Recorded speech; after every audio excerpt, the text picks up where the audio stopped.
Okay, so we were doing hydrocarbons, ठीक है। तो हम हाइड्रोकार्बन्स पढ़ रहे थे, जिसमें हमने पढ़ लिया था कि नाम से पता चल रहा है हाइड्रोकार्बन्स के कि हाइड्रोकार्बन्स क्या होंगे, ऐसे कंपाउंड्स होंगे जो कि हाइड्रोजन और कार्बन से बने हुए हैं। तो ये कहता है compounds made of hydrogen and carbon are known as hydrocarbons, ठीक है।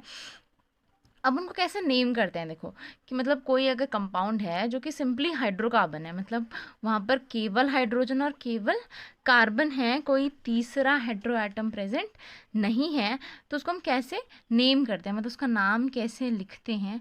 देखो, तो सबसे एक बात तो जो इम्पॉर्टेंट है कि कार्बन की नंबर्स के बेसिस पे हम हाइड्रोकार्बन्स को नेम करते हैं, मतलब उसके अंदर कार्बन कितने कार्बन प्रेजेंट हैं, है ना, उनका क्या नंबर है, उस बेसिस पे हम क्या करते हैं, हाइड्रोकार्बन्स को नेम करते हैं।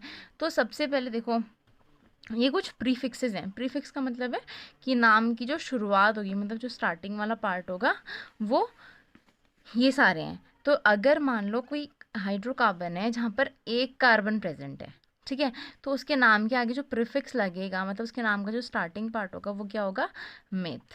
सिमिलरली 2 कार्बन पे प्रीफिक्स होगा एथ, ऐसे ही 3 पे प्रोप, 4 कार्बन पे ब्यूट, 5 कार्बन पे ऐसे ही पेंट, 6 कार्बन पे हेक्स, 7 पे हेप्ट, 8 कार्बन पे ऑक्ट, 9 कार्बन पे नॉन और 10 कार्बन पे डेक। तो ये कुछ प्रीफिक्सेस हैं जो हमें यूज़ करना है किसी भी कार्बन को नेम करने के लिए, है ना। और ये है नंबर ऑफ कार्बन्स के बेसिस पे, मतलब अगर एक कार्बन है तो आपको मैथ ही यूज़ करना है, ठीक है, एज अ प्रीफिक्स। और कौन से केस में, अगर हाइड्रोकार्बन हो, मतलब कोई तीसरा हेट्रो एटम नहीं होना चाहिए कंपाउंड के अंदर, या तो हाइड्रोजन या तो फिर कार्बन ही प्रेजेंट होना चाहिए।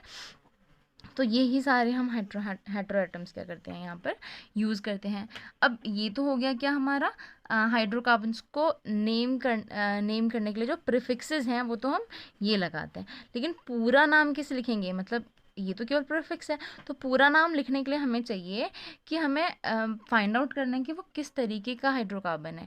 जैसे कि हमने पढ़ा था कि हाइड्रोकार्बन हमारे क्या हो सकते हैं, सैचुरेटेड और अनसैचुरेटेड दोनों ही हो सकते हैं, यानी कि सिंगल बॉन्ड वाले भी हो सकते हैं जो कि सैचुरेटेड होंगे, और डबल और ट्रिपल बॉन्ड वाले भी हाइड्रोकार्बन्स हो सकते हैं जो कि अनसैचुरेटेड होंगे, ठीक है। तो सिंगल बॉन्ड वाले सारे हाइड्रोकार्बन्स को हम क्या कहते हैं, एल्केन्स। सिमिलरली डबल और ट्रिपल बॉन्ड वाले हाइड्रोकार्बन्स को हम कहते हैं क्या कहते हैं, एल्कीन्स और एल्काइंस, ओके।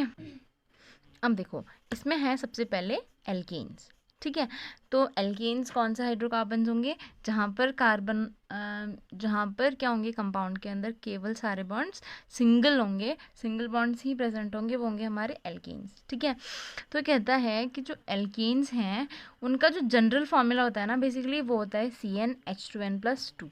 अब इसका क्या मतलब है, देखो ये C है कार्बन और H है हाइड्रोजन, मतलब ये सिंपली हमें बताना चाह रहे हैं कि अगर हमें एल्केन के अंदर कार्बन का नंबर पता है, या फिर किसी भी एक का नंबर पता है हमें, कार्बन या हाइड्रोजन का, तो दूसरे का नंबर हम फाइंड आउट कर सकते हैं। जैसे अगर हमको पता है कार्बन का नंबर N है, ठीक है, तो हाइड्रोजन का नंबर हम निकाल लेंगे। कैसे, हाइड्रोजन का नंबर होगा 2N, यानी कि N का डबल +2, ठीक है। इस तरीके से हम क्या करेंगे, एन का नंबर, हाइड्रोजन का नंबर भी कार्बन के नंबर से फाइंड आउट कर सकते हैं, ठीक है। तो ये एक जनरल फॉर्मूला है, मतलब ऐसे ही जो होते हैं एल्केन्स का जो फॉर्मूला बनता है वो जनरली CnH2n+2 टाइप का होता है, ठीक है। अब जो सफिक्स लगता है सारे एल्केन्स में वो है एन, ANE, एन, ठीक है। सफिक्स का मतलब क्या था, जो नेम का जो एंड वाला पार्ट है, पीछे वाला जो पार्ट है वो होगा सफिक्स, ठीक है। तो अगर मान लो एक कार्बन है, पूरे हाइड्रोकार्बन में कितने कार्बन है, केवल एक कार्बन है, तो हमें पता है कि प्रीफिक्स तो एक कार्बन में क्या लगना है, मेथ लगना है। और सफिक्स अगर एक कार्बन है और वो एल्केन ही है, तो सफिक्स हमें पता चल गया क्या लगना है, एन, तो उसका नाम क्या हो जाएगा, मिथेन, ठीक है। तो इस तरीके से हम नेम करते हैं, मतलब कितने कार्बन का नंबर है ये देखते हैं, और फिर एल्केन्स हैं तो लास्ट में एन लग जाएगा, तो इस तरीके से पूरा नाम हम उसका बना लेंगे। तो जैसे ये हमने एक कार्बन वाला हाइड्रोकार्बन बनाया, ठीक है, तो इसमें कार्बन तो एक है और हमें पता है कि कार्बन की वैलेंसी कितनी होती है 4, तो हमने चारों वैलेंसीज पे, क्योंकि कार्बन तो एक ही जोड़ना है, तो बचे हुए हाइड्रोकार्बन में कौन सा एलिमेंट बचा, हाइड्रोजन, तो हमने चारों जगह चारों वैलेंसी जो है इसकी हाइड्रोजन से फिल कर दी, तो ये बन गया CH4। तो ये है हमारा C1 लिख दिया मैंने H4। कैसे, देखो इस फॉर्मूले पे ये इस फॉर्मूले पे बेस्ड है कि नहीं, ये देखते हैं।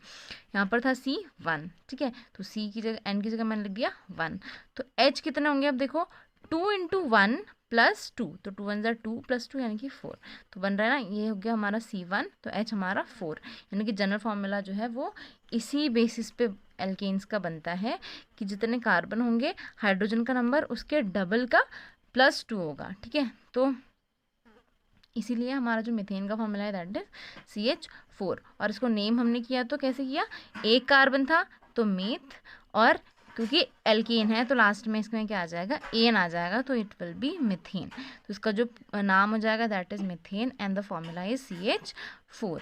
ओके, अब नेक्स्ट है आपका इथेन, ठीक है। इसमें देखो हमने एक ऐसा कंपाउंड लिया जिसमें 2 कार्बन हैं, तो क्योंकि एल्केन है तो सिंगल बॉन्ड्स ही होने चाहिए, तो एक कार्बन सिंगल बॉन्ड से दूसरे कार्बन से अटैच्ड है, बचे कितने बॉन्ड्स, इस कार्बन के भी 3 और इस कार्बन के भी 3, तो 6 हाइड्रोजन इसमें हमने अटैच करवा दिए। तो देखते ये इस फॉर्मूले पे फिर से ये सूट हो रहा है कि नहीं हो रहा, तो इसमें C अगर 2 थे तो हाइड्रोजन कितने होने चाहिए, 2 × 2 + 2, यानी कि 2 2 4 + 2 दैट इज 6, तो C2H6, तो यहाँ पर भी जो है C2 है और H6 है ना। तो बेसिकली ये जो है इस जनरल फार्मूला पे एकदम मैच कर रहा है। तो और इसका नाम क्या हो जाएगा, आप देखो 2 कार्बन पे हमने प्रीफिक्स लेना था एथ, और क्योंकि एल्केन है तो ये लास्ट में आ जाएगा ANE, एन, तो the name is ethane. Similarly 3 carbon पे क्या हो जाएगा, 3 कार्बन है तो हाइड्रोजन कितना हो जाएंगे, 3 2 6 + 2 यानी कि 8, तो C3H8। इस तरीके से आप इसका डायग्राम बना सकते हैं। और इसका नाम क्या हो जाएगा, 3 कार्बन पे जो प्रीफिक्स आता है दैट इज प्रोप, और लास्ट में क्योंकि एल्केन है तो एन, तो द नेम इज प्रोपेन। तो इस तरीके से जो है हम एल्केन्स को नेम कर सकते हैं, ठीक है। अब देखो एल्कीन्स को कैसे नेम करेंगे, देखो अब एल्कीन्स कौन से कंपाउंड होंगे, जहाँ पर कार्बन और कार्बन के बीच में डबल बॉन्ड है, ठीक है। तो इनका जनरल फॉर्मूला होता है CnH2n, केवल मतलब कार्बन के जितने भी नंबर होंगे हाइड्रोजन उसके डबल होंगे, ठीक है। और इसमें सफिक्स आ जाता है ईन, ठीक है, एल्कीन्स में क्या आ जाएगा लास्ट में, ईन, ठीक।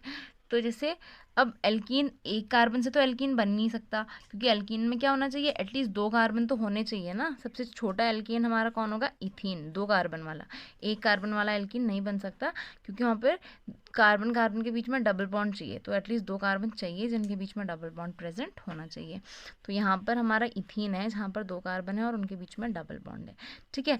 अब दोनों के बीच में डबल बॉन्ड है तो दोनों के 2 2 बॉन्ड्स बचे हैं, तो ये हो जाएगा C2H4। तो यहाँ पे कार्बन का नंबर जो है, हाइड्रोजन का नंबर कार्बन के नंबर के डबल है, तो सीधा सीधा ये हमें पता चल रहा है कि जनरल फार्मूला को सूट कर रहे हैं, ठीक है। और नेम भी इसका जो है वो किस बेसिस पे आ जाएगा, क्योंकि 2 कार्बन है तो एच से स्टार्ट होगा, और क्योंकि एल्कीन है तो लास्ट में ईन आ जाएगा, तो the name is ethene. Similarly it is with propene, जो कि हमारा 3 कार्बन वाला है, तो 3 कार्बन होंगे तो हाइड्रोजन उसका डबल हो जाएगा, यानी कि C3H6, और नाम हो जाएगा प्रोपीन, क्योंकि प्रोप प्रीफिक्स हो जाएगा और एल्कीन का suffix in, that is propene, ठीक है। तो इस तरीके से इसका डायग्राम बन जाएगा। पर याद रखना है कि केवल 2 कार्बन के बीच में डबल बॉन्ड लेना है, ठीक है। बाकी के अगर कार्बन अटैच है तो उनमें सिंगल बॉन्ड से ही वो अटैच होंगे, तो इस तरीके से C3H6 आपका फॉर्म हो जाएगा, ओके। इस तरीके से एल्काइंस में है जिनका जनरल फॉर्मूला होता है CnH2n-2, यानी कि कार्बन का जितना भी नंबर है हाइड्रोजन का नंबर उसका डबल का -2 होता है। जैसे अगर यहाँ पर मान लो कि कार्बन कितने हैं, 2 हैं, ठीक है। तो देयर आर 2 कार्बन जो कि आपस में ट्रिपल बॉन्ड से अटैच्ड है, तो यहाँ पर हाइड्रोजन कितने होंगे, 2 का डबल यानी कि 4 -2 यानी कि 2 अगेन, ठीक है। सो इट इज C2H2, ठीक है। तो ये हमारा जो है एल्कीन का फॉर्मूला बन गया। अब इसका नेम जो है वो हम कैसे करते हैं, देखो 2 कार्बन है तो 2 कार्बन होने की वजह से यहाँ पर प्रीफिक्स आ जाएगा एथ, और सफिक्स क्या आ जाएगा, यहाँ पर सफिक्स आ जाता है सारे के सारे एल्कीन्स में आइन, यानी कि YNE, ठीक है। So the name is ethyne, ठीक है। सिमिलरली C3 अगर है ना, अगर क्या है 3 कार्बन है तो हाइड्रोजन का नंबर कितना हो जाएगा, 3 का डबल यानी कि 6 -2, तो 6 - 2 is 4। So if there are 3 carbons और उसमें ट्रिपल बॉन्ड है यानी कि एक एल्काइन है, सो तो वहाँ पे हाइड्रोजन्स कितने होंगे, there will be 4 hydrogens. So the formula will be like C3H4 and the name will be like, क्योंकि 3 कार्बन है तो प्रोप, और क्योंकि अल्काइन है तो YNE is the suffix, so the name will B propyne. ठीक है, तो इस तरीके से हम नेम करते हैं सारे ही हाइड्रोकार्बन्स को। ओके